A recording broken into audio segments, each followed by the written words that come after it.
दिल छू लेने वाली कहानी। एक सज्जन रेलवे स्टेशन पर बैठे गाड़ी की प्रतीक्षा कर रहे थे, तभी जूते पॉलिश करने वाला एक लड़का आकर बोला, साहब, बूट पॉलिश कर दूं?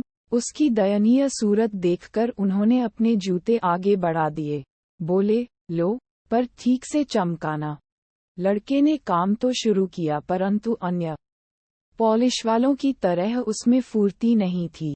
वे बोले, कैसे धीरे धीरे काम करते हो, जल्दी जल्दी हाथ चलाओ। वह लड़का मौन रहा। इतने में दूसरा लड़का आया। उसने इस लड़के को तुरंत अलग कर दिया और स्वयं फटाफट काम में जुट गया। पहले वाला गूंगे की तरह एक ओर खड़ा रहा। दूसरे ने जूते चमका दिए। पैसे किसे देने हैं, इस पर विचार करते हुए उन्होंने जेब में हाथ डाला। उन्हें लगा कि अब इन दोनों में पैसों के लिए झगड़ा या मारपीट होगी। फिर उन्होंने सोचा, जिसने काम किया उसे ही दाम मिलना चाहिए। इसलिए उन्होंने बाद में आने वाले लड़के को पैसे दे दिए। उसने पैसे ले तो लिए, परंतु पहले वाले लड़के की हथेली पर रख दिए। प्रेम से उसकी पीठ थपथपाई और चल दिया। वह आदमी विस्मित नेत्रों से देखता रहा। उसने लड़के को तुरंत वापस बुलाया और पूछा, यह क्या चक्कर है?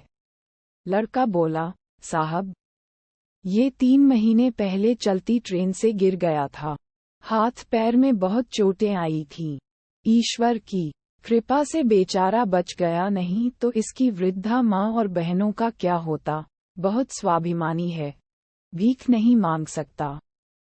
फिर थोड़ा रुककर वह बोला, साहब, यहाँ जूते पॉलिश करने वालों का हमारा समूह है और उसमें एक देवता जैसे हम सबके प्यारे चाचा जी हैं, जिन्हें सब सत्संगी चाचा जी कहकर पुकारते हैं। वे सत्संग में जाते हैं और हमें भी सत्संग की बातें बताते रहते हैं। उन्होंने ही ये सुझाव रखा कि साथियों, अब ये पहले की तरह फुर्ती से काम नहीं कर सकता तो क्या हुआ? ईश्वर ने हम सबको अपने साथी के प्रति सक्रिय हित, त्याग भावना, स्नेह, सहानुभूति और एकत्व का भाव प्रकट करने का एक अवसर दिया है। जैसे पीठ, पेट, चेहरा, हाथ, पैर भिन्न भिन्न दिखते हुए भी हैं एक ही शरीर के अंग, ऐसे ही हम सभी शरीर से भिन्न भिन्न दिखाई देते हुए भी हैं एक ही आत्मा। हम सब एक हैं। स्टेशन पर रहने वाले हम सब साथियों ने मिलकर तय किया कि हम अपनी एक जोड़ी जूते पॉलिश करने की आय प्रतिदिन इसे दिया करेंगे और जरूरत पड़ने पर इसके काम में सहायता भी करेंगे। जूते पॉलिश करने वालों के दल में आपसी प्रेम, सहयोग, एकता तथा मानवता की ऐसी ऊंचाई देखकर वे सज्जन चकित रह गए और खुशी से उसकी पीठ थपथपाई और सोचने लगे, शायद इंसानियत अभी तक जिंदा है। ये जानकारी आपको कैसी लगी? अगर अच्छी लगी हो तो एक लाइक और चैनल को सब्सक्राइब जरूर करें। धन्यवाद।